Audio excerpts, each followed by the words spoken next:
A entamoeba histolítica executa uma verdadeira guerra bioquímica. Pensem num protozoário capaz de inativar o muco colônico, destruir anticorpos e literalmente liquefazer tecidos inteiros do hospedeiro humano. Nesta análise aprofundada, vamos pular o básico e dissecar a patogênese molecular, os quadros sintomatológicos complexos e os severos desafios diagnósticos. Vamos cobrir não apenas as amebas parasitas clássicas, mas também aquelas amebas de vida livre devastadoras que invadem o sistema nervoso central de forma implacável. Entrando na seção 1, mecanismos moleculares da entamoeba. Para que o estrago que essa ameba faz tenha lógica fisiopatológica, a gente precisa entender a trindade molecular da virulência, trabalhando em conjunto. Primeiro temos a GIAP. Essa é uma lectina, uma proteína de aderência que é inibível por galactose. Qual o papel dela? É ela que promove aquela adesão superespecífica da ameba à mucina do nosso cólon. Uma vez ancorada ali, a ameba libera seu armamento pesado, os amebaporos. Como o nome sugere, são perforinas, proteínas que literalmente abrem poros nas membranas lipídicas das nossas células, causando uma citólise imediata. E quase que ao mesmo tempo, entram em cena as cisteínoproteinases. Essas enzimas são verdadeiras máquinas de destruição. Elas degradam componentes da matriz extracelular, tipo elastina e colágeno, e não param por aí. Elas clivam ativamente anticorpos defensivos como IgA e IgG. Então, qual é a cascata exata de causa e efeito na invasão celular? Tudo começa com a aderência pela lectina GIAP, que trava o contato inicial, e isso abre caminho para a lise direta das células epiteliais via amebaporos e a degradação da matriz pelas cisteínoproteinases. Isso afasta as células e forma aquele foco inicial de ulceração. Daí para frente vira um ciclo inflamatório terrível. Células imunológicas, como os neutrófilos, são chamadas para o local da lesão, certo? Mas as enzimas da ameba causam a morte quase instantânea desses neutrófilos. E adivinhem, a destruição em massa dessas células de defesa libera violentamente citocinas inflamatórias, como o fator de necrose tumoral alfa, o TNF-alfa. Essa resposta inflamatória exagerada acaba ampliando a destruição tecidual e aumenta drasticamente a permeabilidade intestinal, o que consolida de vez a úlcera amebiana. Avançando para a seção 2, a fisiopatologia e os sintomas amebianos. O interessante aqui é que existe uma correlação muito direta entre o grau de destruição dos tecidos lá no nível microscópico e a gravidade dos sintomas clínicos. A manifestação invasiva padrão se apresenta como a famosa disenteria amebiana, cólicas abdominais fortes, tenesmo e 3 a 5 evacuações diárias com muco e sangue. Esse sangue é a evidência visual direta daquela ulceração celular que acabamos de detalhar. Por outro lado, a colite não disentérica traz a diarreia, mas sem o sangue. Agora, o contraste mais drástico acontece na colite fulminante ou necrosante. É um quadro raro, sim, mas extremamente severo. A necrose da parede intestinal avança tão rápido e atinge uma extensão tão grande que o paciente chega a apresentar mais de 30 evacuações por dia. Essa destruição maciça joga a taxa de letalidade dessa forma clínica para absurdos 40%.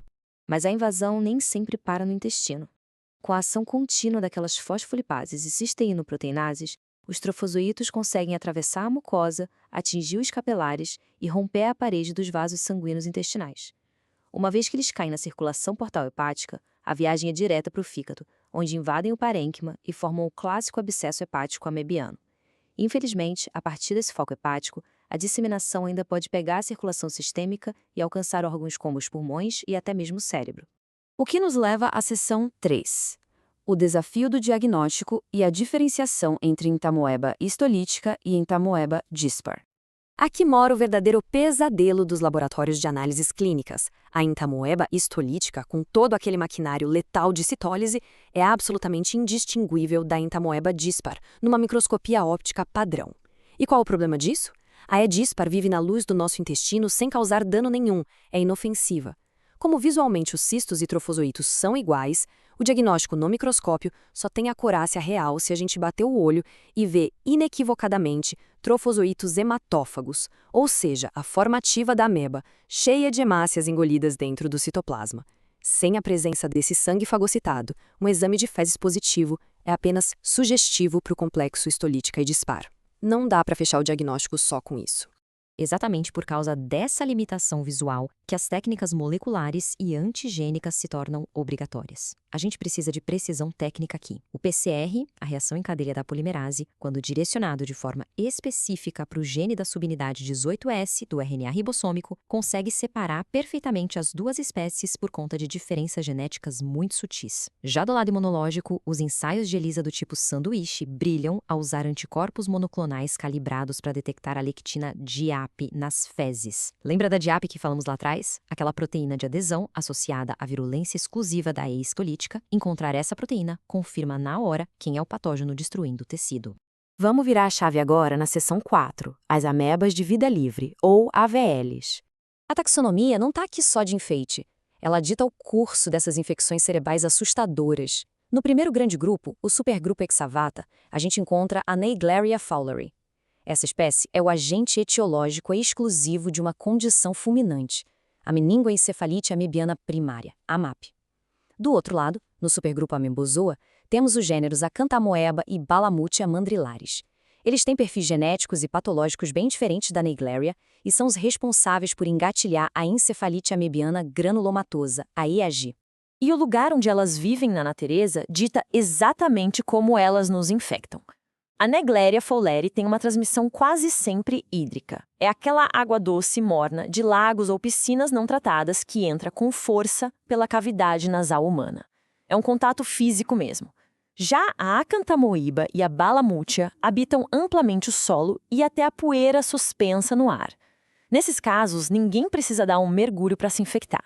O contágio primário acontece inalando cistos que chegam no trato respiratório inferior, ou então por penetração direta em algum corte ou machucado na pele, alcançando a corrente sanguínea e se espalhando a partir daí. Focando na parte mais aguda agora, a seção 5, meningoencefalite amebiana primária, AMAP. Quando falamos da MAP, o declínio fisiológico é assustadoramente agudo. Pensem na linha do tempo. Etapa 1. A água contaminada empurra os trofozoitos ativamente contra a nossa mucosa neuroepitelial no nariz. Eles literalmente escalam o nervo olfatório, atravessam a placa cribriforme do osso etmoide e já caem no tecido cerebral. O período de incubação é bizarramente curto, algo entre 3 e 7 dias. A partir daí, o hospedeiro monta uma resposta imune maciça. O resultado clínico? Uma dor de cabeça bitemporal absurdamente forte e vômitos em jato. Isso é o cérebro gritando por conta do violento edema cerebral que empurra a pressão intracraniana para acima de 44 milímetros de mercúrio. Com as estruturas cerebrais inchadas e esmagando os centros vitais que controlam a respiração e o coração, a infecção ruma invariavelmente para o coma irreversível e, tragicamente, para a morte. Passando agora para a seção 6, Acanthamoeba e Balamutia mandrilaris. Diferente do ataque fulminante da Naegleria, as amebas Acanthamoeba e Balamutia causam a encefalite amebiana granulomatosa, um processo subagudo ou até crônico. Ele vai destruindo o tecido nervoso e gerando focos de granuloma de forma bem mais lenta que a MAP, mas é altamente letal, principalmente em pessoas imunocomprometidas. E não podemos esquecer que espécies de Acanthamoeba também adoram o tecido ocular, causando úlceras devastadoras na córnea, as famosas ceratites amebianas severas. Tudo isso aponta para um paradoxo enorme na parasitologia de hoje. Nós temos toda essa tecnologia de PCR e biologia molecular, mas essas amebas de vida livre que estão em toda a parte na natureza ainda nos pegam de surpresa com uma letalidade microscópica formidável. O que nos deixa com uma pulga atrás da orelha. Como o nosso sistema imunológico supercomplexo consegue ser completamente subjugado por maquinários de lise tão básicos desses protozoários primitivos? Como é que a medicina moderna vai conseguir se antecipar e vencer organismos que já habitam literalmente a poeira e a água da nossa própria casa?